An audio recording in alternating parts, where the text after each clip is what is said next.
Supreme court जीव एवं supreme court जहाँ डिसीजन दब से अवस्था एवं जगन्नाथ केबे दीदी की क्षमा देबे नहीं। जगन्नाथ धाम को नहीं एबे लड़ई सुप्रीम कोर्ट हम कि ये गोटे बड़ा प्रश्न उंकी मारलानी। कारण जगन्नाथ धाम दीघा नाम फलक उठाइबा पाई समस्त महलरू दाबी करागला, सेवक महलरू दाबी करागला, बुद्धिजीवी महलरू दाबी करागला एवं निजे गजपति महाराज दिव्य सिंह देव पुरुषोत्तम महात्म्य रे जो लेखा जाइछि जो स्कंद पुराण रे जे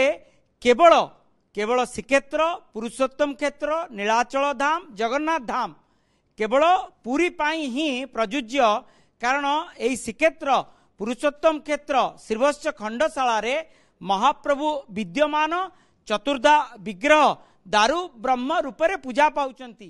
केउ जगार शिला रे मध्य पूजा पाई पारिबे नाही, ताहा शास्त्र विधि रे लेखा जाई नाही। एवं ता परवर्ती समय मध्य केउटी ना केउटी ममता बानर्जी ताकू अग्राह्य कर दिले, तांको जिद रे अटल अछंती। आम सहित अछंती रामचंद्र दास महापात्र। श्रीजुक्त दास महापात्र गोटे कथा मने पड़े आमर से गोटे कथारे कथारे कहती मते जेतिकी माठिबू माठे मु सेई दरपड़ा काटे। मु कहूची आपणकर आपे आपे आपण मध्य कहि दउचंती। ये कथा प्रयुज्य होउची कि ममता बानर्जी कार्य काली कहले मु धाम उठेई देबी, आज फेर धाम लगेई देले। धाम बाबदरे तांकर कौनसी ज्ञान नहीं कि से जानिबा को इच्छा करूनाहांती कि केबे काटू परामर्श मध्य नौनाहांती। धामर मालिक होउचंती जगतगुरु शंकराचार्य। ये चारि जुगर चारि धाम, सत्य युग, द्वापर युग, त्रेता युग, कली युग, चारि जुगर चारि धाम, बद्रीनाथ, द्वारिकानाथ, रामनाथ, जगन्नाथ, ये समते भी नाथ एवं चारि जण शंकराचार्य मध्य अछंती। एवं चारि शंकराचार्य चारि धाम रे ये हला मुख्य धाम होची कली युगर जगन्नाथ धाम। आपण जो धाम को जिबे गोटे धाम सेतबेले गाड़ी मोटर नथिला, लोक गाड़ी मोटर रे जाई पर नथिले, लोक चाली चाली की जाउतिले। गोटे धाम को गले सेठी चारि धाम रो ठाकुर पाउतले। आपण रामेश्वर जिबे सेठी जगन्नाथ भी अछंती, आपण बद्रीनाथ जिबे सेठी भी जगन्नाथ तुमको पाइबे। आम मंदिर को आसबे एठी काशी विश्वनाथ बनारस रो पाइबे, एठी बद्रीनाथ को पाइबे, एठी द्वारिकानाथ को पाइबे, एठी रामेश्वर भी पाइबे, एठी समस्त की पाइबे। चार धाम श्रीक्षेत्र रे मध्य निश्चित भाव रे सेही सकाशे या नाला धाम। आपणकर गोटे जगन्नाथ पत्थर रे जगन्नाथ मंदिर करी एवं पत्थर मूर्ति बसई ताकू जदि ना देबे धाम, एटा गोटे सनातन धर्म हिंदू पई एटा गोटे घोर अपमान। एवं ममता बानर्जी को महाप्रभु टिके बुद्धि दियंतु जे जगन्नाथ धाम लेखिया पूर्व से वास्तव स्थिति कथा टिके चिंता करंतु ना नहीं। प्रधानमंत्री नरेंद्र मोदी सहित लड़ई प्रधानमंत्री नरेंद्र मोदी जो भाव उत्तर प्रदेश रे राम मंदिर निर्माण कराइले, निजे उपस्थित रही राम मंदिर निर्माण कराइले एवं केउटी ना केउटी हिंदू भोट कार्ड को लेकिरी सी जगन्नाथ मंदिर निर्माण करदेले एवं जगन्नाथ धाम नहीं गोटे विवादीय स्थिति उपजाइले। शुणु दीदी निर्वाचन को जदि जगन्नाथ को लेकिरी निर्वाचन को जाउथिबे ताले दीदी गोटे सबुठ बड़ भूल काम करुचंती। ये सरकार जो पूर्व थिले से कॉरिडोर को नहीं जगन्नाथ को लेकिरी राजनीति रे कले एवं तार अवस्था कौन है अर्पण चाउल आमे वर्तमान दीदी जदि धाम को लेकिरी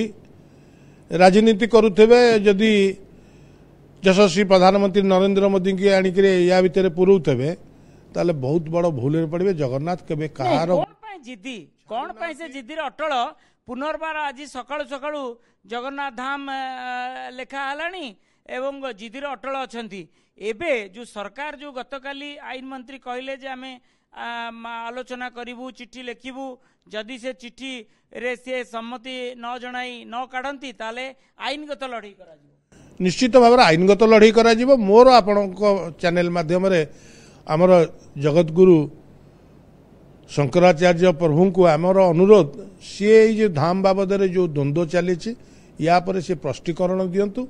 एवं एथिरे सी इंटरफेरेंस कले निश्चित भाव ये समाधान हो पार जेमती आमर गजपति महाराजा साहाय्य करुचंती यादरे मतदान कर सारे सेमती गजपति महाराज केवल प्रेस रिलीज देइचंती जे निश्चित पाखे प्रेस रिलीज ममता पाखे पहुंची बोध हुए गणमाध्यम कहवा दरकार एवं ममता को सद्बुद्धि आसवा दरकार एवं से जगन्नाथ धाम लिभेकरी दीघा जगन्नाथ मंदिर लिखिबे मो कहया कथा आमर गजपति महाराजा प्रेस मीडिया रे भी कहवा दरकार जगतगुरु शंकराचार्य भी कहवा दरकार जेहेतु सनातन धर्मर रक्षक होउचंती आमर जगतगुरु ए धामर रक्षक मध्य जगतगुरु शंकराचार्य प्रभु सी जदि कहते निश्चित भाव में मु भावुची दीदीर सद्बुद्धि आसंता एवं दीदी बाध्य होइकरी एकु लिभांता ताकू उठांता नचेत एकु सुप्रीम कोर्ट जीव एवं सुप्रीम कोर्ट जहाँ डिसीजन दब से अवस्था एवं जगन्नाथ केबे दीदी की क्षमा देबे नाही। आपण माने कहंती परा बंग्य भक्त माने आपणकर सबु जजमान बंग्य भक्त एवं दीदी निजे कौन आसंती जगन्नाथ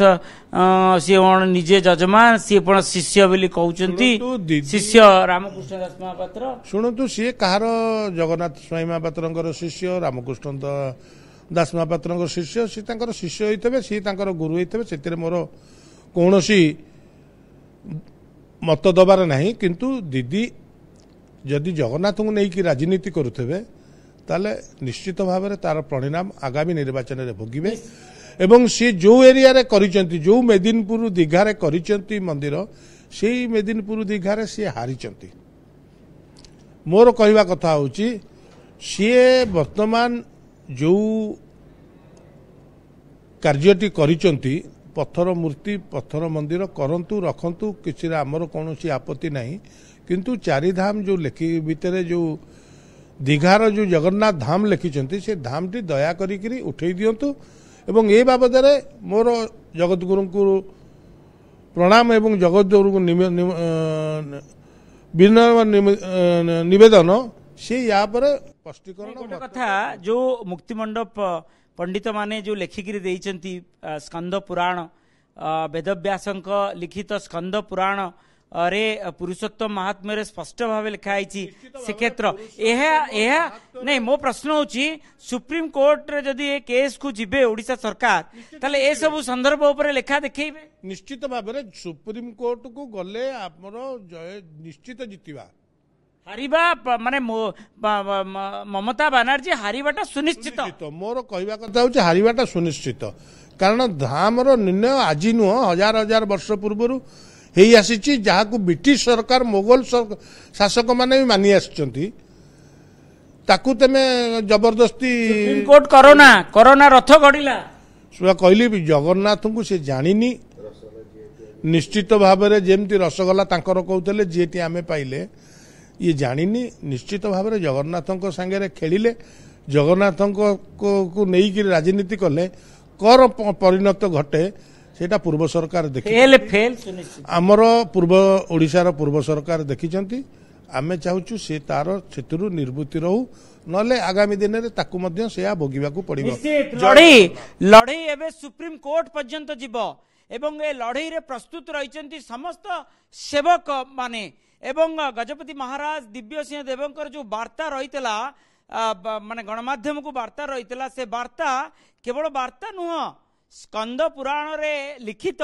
पुरुषोत्तम महात्म्य रो जो संदर्भ रे लिखा जाइतिबा प्रत्येकटी विषय सुप्रीम कोर्ट रे उपस्थापन करा जिवो एवं आध्यात्मिक दृष्टिकोण रु गजपति महाराज जो वार्ता हो एवं तांकर पक्ष एवं जगतगुरु शंकराचार्य निश्चलानंद सरस्वती महाराज पक्ष बेस गुरुत्व बहन करिबो केउटी ना केउटी ममता बनर्जी हारिबे एवं जगन्नाथ धाम जो नाम फलक पूरा पूरी विड्र हबो एवं केवल जगन्नाथ मंदिर दीघा लेखा जीवो एवं मंदिर जो पंचरात्र कार्यक्रम रही जो भली भावे मंदिर रे पूजा अर्चना करा जाउची एठारे सेही भली भावे आपण को पूजा करिया को पड़िबो गैस चूल्हा रे पूजा रंधन होई परिबो नाही एवं एठारे जो भावे जो रीति रे महाप्रभुंकर पूजा करा जाउची सेही भली भावे समस्त जगन्नाथ मंदिर रे जो भावे पूजा अर्चना करा जाउची सेठारे मध्य सेही भली भावे पूजा अर्चना करा जिवो। जगन्नाथ धाम कौनसी प्रकार लेखि पारिबे नाही दीघा जगन्नाथ मंदिर सम्मुख भागरे किंबा दीघारे। पुरीरू कैमरा पर्सन सोमनाथ गोछिकार मधुसूदन मिश्र, ओटीवी।